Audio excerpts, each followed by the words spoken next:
या नहीं किया? कौन कौन मानता है कि अच्छा काम किया? तो हाथ खड़ा करें। सभी मानते हैं बहुत अच्छा किया, बहुत ही अच्छा विश्व किया। लेवल पे नाम कमाया, अपना घर परिवार नहीं देखा, पूरा जीवन समाज के लिए लगाया। अब वो लोग हाथ खड़ा करें जो ये कहने के लिए तैयार हैं कि एक बच्चा हमारा भी ऐसा काम करे, हम भी ये चाहते हैं।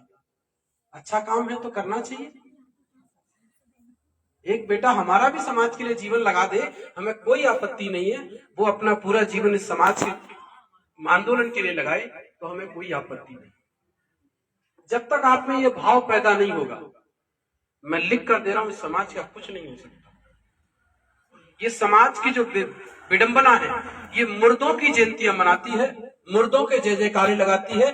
जिंदा जो लोग काम करते हैं ये उनकी डाल खींचती है और कमियां निकालती है। चाहे वो बाबा साहब उस समय रहे हो, उनमें भी कमियां निकालती थी। कांसीराम साहब रहे हो, उनमें कमियां निकाली, उनका साथ समय पर नहीं दिया और उनको समय कम पड़ गया। बाबा साहब का समय पर साथ दिया होता तो बाबा साहब प्रबुद्ध भारत का निर्माण कर जाते। तो आज भी जरूरत है इस बहुजन आंदोलन को चलाने के लिए कुछ योग्य लोगों के निकलने की। जो योग्य, त्यागवान, नैतिकवान, शीलवान लोग निकले। कहां से निकलेंगे? एक मेरी छोटी बहन अंदर बात कर रही थी, बहुत इंपॉर्टेंट बात कर रही थी वो, कि हमारी एक फ्रेंड थी, वो कहती है तुमको जल्दी नौकरियां मिल जाती हैं क्योंकि तुमको आरक्षण का लाभ मिलता है।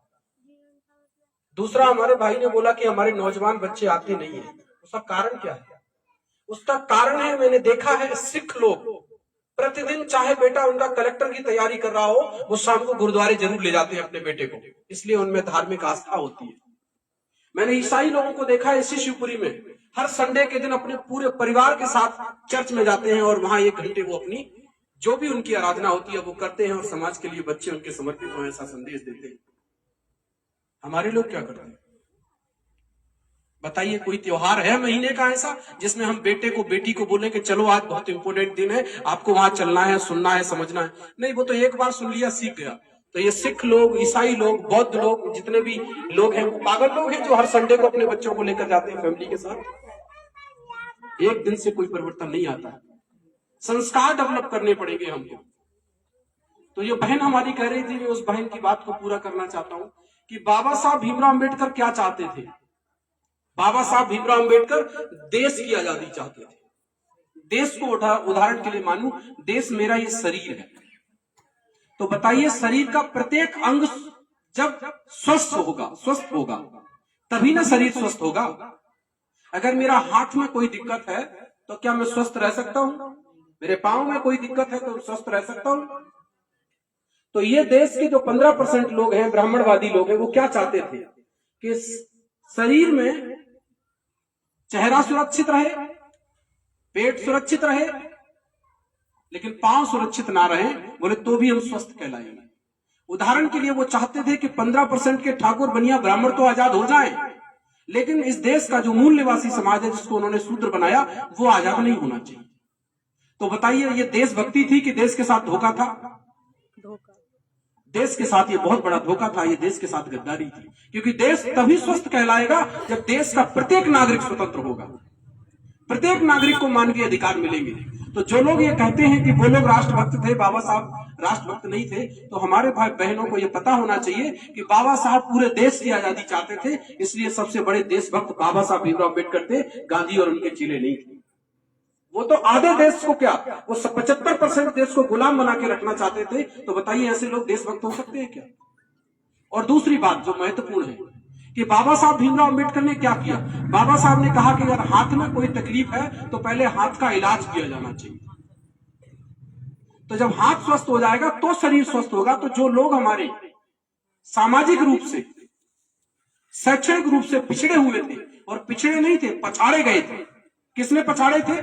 वही ब्राह्मणवादी लोगों ने, उन्हीं सवर्णों ने उनको पछाड़ा था, उनसे उनके हक अधिकार छीन लिए थे। ये लंबी बात है, लेकिन पुष्यमित्र शुंग ने राजा बृहद्रथ मौर्य की हत्या करने के बाद बहुत सारा षड्यंत्र इस देश में किया था और हमसे हमारे सारे अधिकार छीन लिए थे उन्हीं सवर्ण लोगों ने। तो जब छीन लिए तो बाबा साहब ने कहा ये तो शरीर का हिस्सा है, यानी कि ये भी तो देश के मूल निवासी हैं। अगर ये स्वस्थ नहीं हुए तो देश स्वस्थ कैसे हो सकता है, देश विकास कैसे कर सकता है? तो बाबा साहब भीमराव अम्बेडकर ने, जो बच्चा बीमार होता है घर में, जो बच्चा बीमार होता है तो उसकी माँ क्या करती है? उस बच्चे को ज्यादा भोजन देती है। देते हैं ना हम लोग, फल भी खिलाते हैं, जूस पिलाते हैं, क्यों? जिससे वो स्वस्थ हो जाए। और जब वो स्वस्थ हो जाता है तो फिर क्या होता है? फिर नॉर्मल खाना जो सबको मिलता है वो उसको मिलने लगता है। तो बाबा साहब ने इसका क्राइटेरिया रखा कि जब सामाजिक रूप से इस देश में बराबरी स्थापित हो जाए तो आरक्षण खत्म हो जाएगा अपने आप। लेकिन सामाजिक रूप से क्या बराबरी स्थापित हुई? अभी क्या आर्थिक रूप से बराबरी स्थापित हुई? बाबा साहब का जो मूवमेंट था, मिशन था, सामाजिक और आर्थिक रूप से बराबरी को स्थापित करना। ये बाबा साहब ने कहा कि मैंने राजनीतिक बराबरी स्थापित कर दी है, अब सामाजिक और आर्थिक बराबरी स्थापित होनी चाहिए। वो नहीं हो पाई। क्यों नहीं हो पाई? क्योंकि बाबा साहब भीमराव अम्बेडकर 18 मार्च 1956 को आगरा के रामलीला मैदान में एक बात कह रहे थे। वो कह रहे थे, मैं पूरे देश में घूमा हूं और घूम घूम कर मैं परेशान हो चुका हूं, मैं स्वस्थ नहीं रहता हूं, मैं बीमार हो गया हूं। मैं पूरे देश में किसी एक ऐसे नौजवान को नहीं ढूंढ पा रहा हूं जो ये नौजवान कहने के लिए तैयार हो जाए कि मैं अपनी जिंदगी बाबा साहब आपकी तरह इस समाज के लिए लगाने के तैयार हूं, जिससे मैं चैन से मर सकूं। पूरे देश में एक नौजवान ऐसा तैयार नहीं मिला बाबा साहब को कहने वाला कि बाबा साहब आप मुझे सिखा दीजिए, इस मिशन के लिए मैं अपनी पूरी जिंदगी कुर्बान कर दूंगा, जैसे आपने पूरी जिंदगी लगाई मैं लगा दूंगा। और बाबा साहब ये कहते हुए दुनिया से चले गए। वो तो मसीहा कांसीराम जी अपने आप पैदा हुए। और कांसीराम जी ने मिशन के लिए एक बात कही थी, जो कि यहाँ पर काफी जिम्मेदार लोग बैठे हैं, मैं उनसे बताना चाहता हूँ।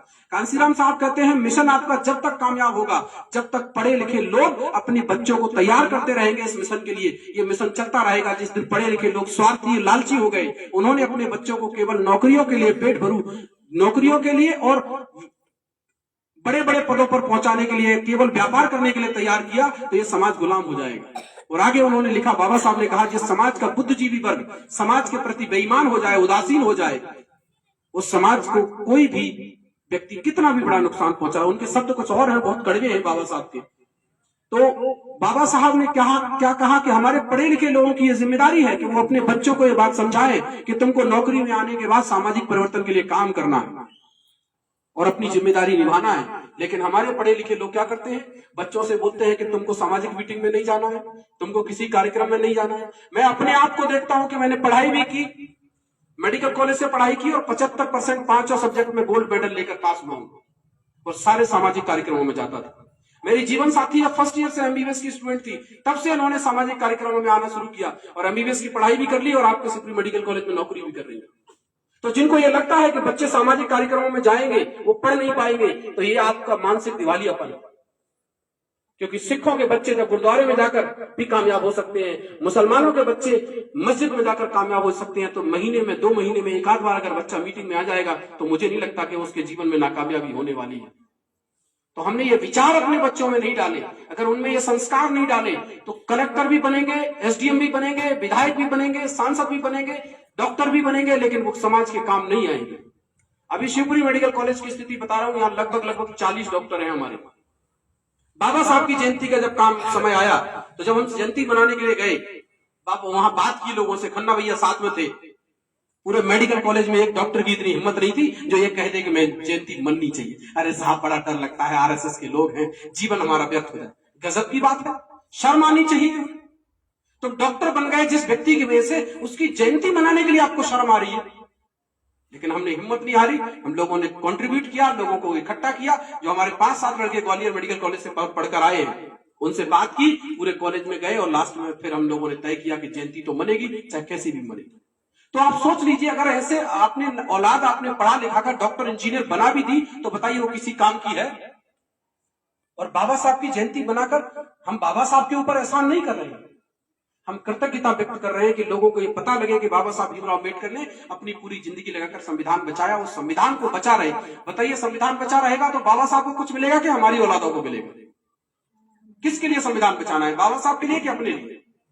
तो हमको अपने लिए बचाना, और अपने लिए हम जब बचा पाएंगे जब हमारे घरों से पढ़े लिखे लोग, जिम्मेदार लोग इस काम को करने के लिए आगे आएंगे, जिम्मेदारी निभाएंगे, समाज को जागरूक करेंगे। मैं तो आश्चर्य में हूं, शिवपुरी के आसपास के 8-8, 10-10 किलोमीटर के दूर के गांव में जा रहा हूं, गांव के गांव ऐसे पढ़े, पूरी एक नौकरी नहीं है गांव में। और समाज के वो पढ़े लिखे लोगों से बात करो, बोले बहुत बेईमान हो गए लोग, इसलिए हम सहयोग नहीं करते। मैं कह रहा हूं, आप किसी को 1 रुपए मत दो, 5 लोग इकट्ठे होकर 1000 रुपए कंट्रीब्यूट करो। क्या गांव में एक फ्री कोचिंग नहीं चलवा सकते जहां हमारे बच्चे प्राइमरी एजुकेशन प्राप्त कर ले? इतना भी काम नहीं कर सकते हम। भाई आप एक टीचर रख दीजिए, उसको इतना सहयोग करिए कि वो ट्यूशन वहां बच्चों को पढ़ा दे, जिससे बच्चों को प्राइमरी एजुकेशन मिल जाए। सरकारी स्कूल का टीचर समय पे जाता नहीं है, गांव के लोगों में इतनी हिम्मत नहीं है कि उसकी शिकायत कर दे, क्योंकि डरे हुए हैं लोग। तो इतनी जिम्मेदारी तो हम निभा सकते हैं कि 5 लोग मिलकर किसी एक गांव में एक टीचर रख दें, जिससे गांव के बच्चे प्राइमरी एजुकेशन प्राप्त कर लें। और फिर उनको इतनी आप सलाह दे दो कि प्राइमरी के बाद आपको डिस्ट्रिक्ट में आना है। हमारे हॉस्टल खाली पड़े हैं एससी के। अभी मैडम आई थी, मैं और प्रीति उनके घर पे बैठे थे, हमारे एक एसटी समाज के सर है, उन्होंने मीटिंग रखी थी, तो वो कह रहे हैं हमारे यहाँ पर 120 सीटें हैं सर, और मात्र 13 बच्चे, 7 बच्चे, यानी कि हमारे हॉस्टल खाली पड़े हैं। किसके वजह से? कि हमने समाज को जाकर जागरूक नहीं किया, उनको बताया नहीं कि तुम अपने बच्चों को हॉस्टल भेज सकते हो। प्राइमरी एजुकेशन दिलवा दो, फिर उसके बाद बच्चों को वहां हॉस्टलों तक लाओ। ये जिम्मेदारी तो हम कर ही सकते हैं, लेकिन हम अपने घरों में व्यस्त हैं। अगर हम ये काम नहीं करेंगे तो मुझे नहीं लगता कि बाबा साहब का सपना पूरा होने वाला है। तो बाबा साहब का सपना पूरा करना है तो स्वार्थ से ऊपर उठना होगा। बाबा साहब लिखते हैं कि मेरा मैसेज है उन नौजवानों के लिए कि नौजवान पढ़ लिख कर बाबू और क्लर्क और डॉक्टर, इंजीनियर, कलेक्टर बनने में ही ना लग जाएं। ये इनकी नैतिक जिम्मेदारी है कि अपने समाज को आजादी दिलाने के लिए अपना सर्वस्व न्यौछावर करें। और जिस समाज में कांसीराम साहब कहते हैं कुर्बानी देने वाले लोग पैदा नहीं होते, वो समाज गुलाम हो जाता है। आज सिखों में कुर्बानी देने वाले लोग हैं, इसलिए सिख लोग सत्ता में ना होते हुए भी आज मजबूत हैं। जैनों की सत्ता नहीं है, लेकिन जैन मजबूत है, क्योंकि उनमें जो एक व्यक्ति जैन धर्म में जाता है, आपने देखा होगा, तो पूरा जैन समाज उसके पीछे पीछे लग देता है।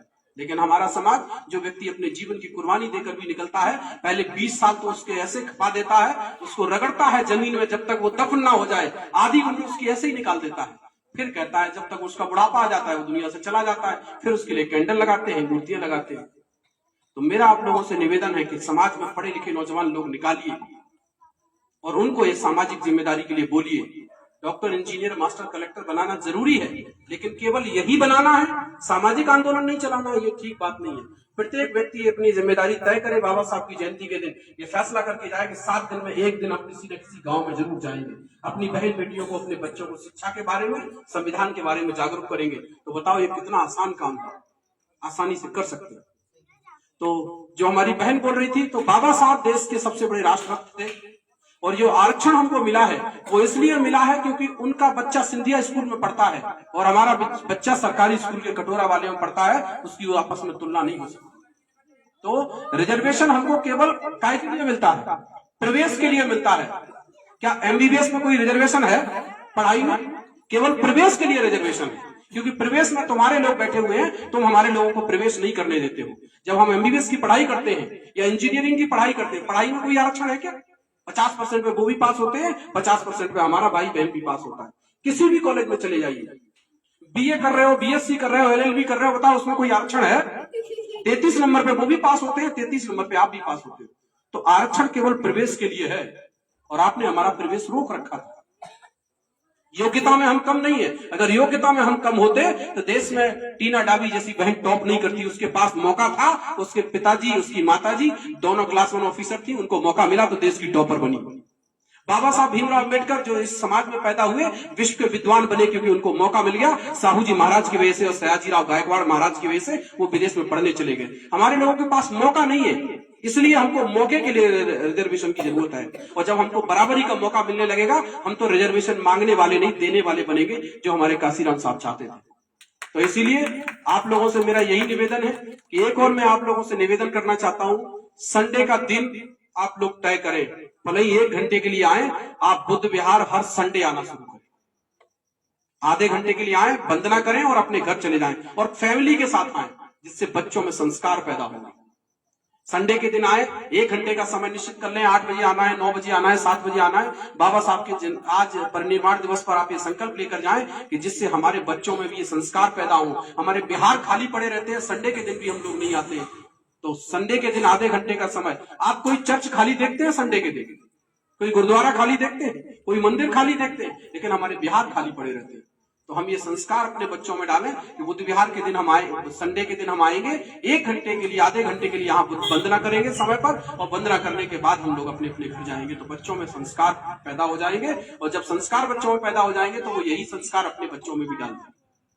तो ये हमारी बात आगे बढ़ सकती है। और जब भी कोई सामाजिक स्तर का कार्यक्रम होता है, हम सब लोग बढ़ चढ़कर हिस्सा लें, इस काम को आगे बढ़ाएं। काम को जब तक हम आगे नहीं बढ़ाएंगे, कितनी भी जयंतियां मना लें, कितने भी परिनिर्वाण दिवस मना लें, तो हमारे परिनिर्वाण दिवस और जयंतियां व्यर्थ चले जाएंगे अगर हमने इस काम को आगे नहीं बढ़ाया। अगर हम अज्ञान समाज के पास नहीं गए और उनको ज्ञानवान नहीं बनाया, उनको नहीं सिखाया बाबा साहब के बारे में, तो मुझे लगता नहीं है कि हम कामयाब हो सकते हैं।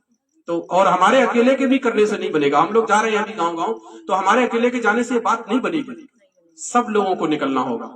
और ज्यादा दिन भी नहीं बोल रहे हैं, आप केवल सप्ताह का एक दिन निश्चित कर लो। एक दिन किसी भी गांव में जाओ, बाबा साहब की फोटो ले जाओ, 4 बातें उनकी बताओ और बच्चों को शिक्षा के बारे में जागृत करो, संविधान के बारे में बताओ, आरक्षण के बारे में बताओ, नौकरियों के बारे में बताओ। बताइए 2 लाख पद खाली पड़े हैं हमारे। ये हमारा, मेरे को समझ नहीं आ रहा, ये पढ़ा लिखा जो समाज है ये कौन सी जिंदगी जी रहा है। 2 लाख पद, गांव का व्यक्ति क्या जाने ये क्या होता है बैकलॉग, लेकिन पढ़ा लिखा समाज जानता है ना बैकलॉग। इसके लिए कोई उसकी पहल नहीं है। तो जो लोग जागरूक हो गए हैं, समझदार हो गए हैं, वो इस काम को करें। और हमने तय किया है कि 2028 से पहले हम इतना बड़ा जन आंदोलन तैयार करेंगे कि 28 के इलेक्शन से पहले सरकार को मजबूर करेंगे कि जो 2 लाख हमारी नौकरियां सरकार ने अपने कब्जे में रखी है बैकलॉग की, उनको हम भरवा कर दम लेंगे। ये हमने तय किया है। अगर आप लोग सहयोग करेंगे, साथ देंगे, तो हम जरूर इस मंजिल को पहुंचने में कामयाब होंगे। मैं इन्हीं शब्दों के साथ अपनी वाणी को विराम देता हूँ और आप लोगों से उम्मीद करता हूं कि सतर्क रहें, जागरूक रहें। और जो अभी बात चल रही है बागेश्वर की, उस पर मैं जरूर बोलना चाहूंगा। ये बागेश्वर वाला बाबा यात्रा निकाल क्यों रहा है, इस बात को समझिए आप। एक समय था जब बाबा साहब भीमराव अम्बेडकर के मिशन को आगे बढ़ाने के लिए कांसीराम जी ने पूरे देश में मंडल कमीशन की यात्रा निकाली थी। मंडल कमीशन की यात्रा यानी कि पिछड़ा वर्ग के लोगों को जितनी उनकी संख्या है उतना आरक्षण मिलना चाहिए, यात्रा थी। उस यात्रा को रोकने के लिए लाल कृष्ण आडवाणी ने आरएसएस के कहने पर, बीजेपी के कहने पर पूरे देश में कमंडल यात्रा निकाली कि सारे लोग कहीं आरक्षण के लिए उधर ना चले जाएं। अगर ओबीसी का समाज आरक्षण के लिए चला गया, एससी का लोग समाज तो पहले से ही जागरूक है, अगर ये दोनों इकट्ठे हो गए तो इस देश में मालिक बन जाएंगे। अभी पूरे देश में जातिगत जनगणना की मांग उठ रही है कि देश में जातिगत जनगणना होनी चाहिए। अगर देश में जातिगत जनगणना हो गई तो किस जाति की कितनी संख्या है, किस जाति के पास कितना हिस्सा है, ये सार्वजनिक हो जाएगा। सार्वजनिक हो जाएगा तो जिन लोगों ने ज्यादा हिस्सा खाया है उनकी कलई खुल जाएगी। और सबसे ज्यादा किसने खाया है? सबसे ज्यादा हिस्सा खाया है ब्राह्मणों ने। इसीलिए आज ब्राह्मण पंडा पुजारी, चाहे वो अनुरुद्धाचार्य हो, चाहे वो प्रदीप मिश्रा हो, और चाहे ये बागेश्वर वाला बाबा हो, ये सब लोग आरक्षण और किसकी, आरक्षण के खिलाफ, संविधान के खिलाफ और जातिगत जनगणना के खिलाफ सभाएं कर रहे हैं। और इनकी सभा में लाखों लोग आते हैं और हमारी महिलाओं को, हमारे भाइयों को भड़का रहे हैं कि जातिगत जनगणना होने से देश में जातिवाद फैल जाएगा। जातिगत जनगणना होने से जातिवाद नहीं फैलेगा। प्रत्येक जाति का व्यक्ति अपनी भागीदारी मांगेगा कि हमारा हिस्सा हमको दो।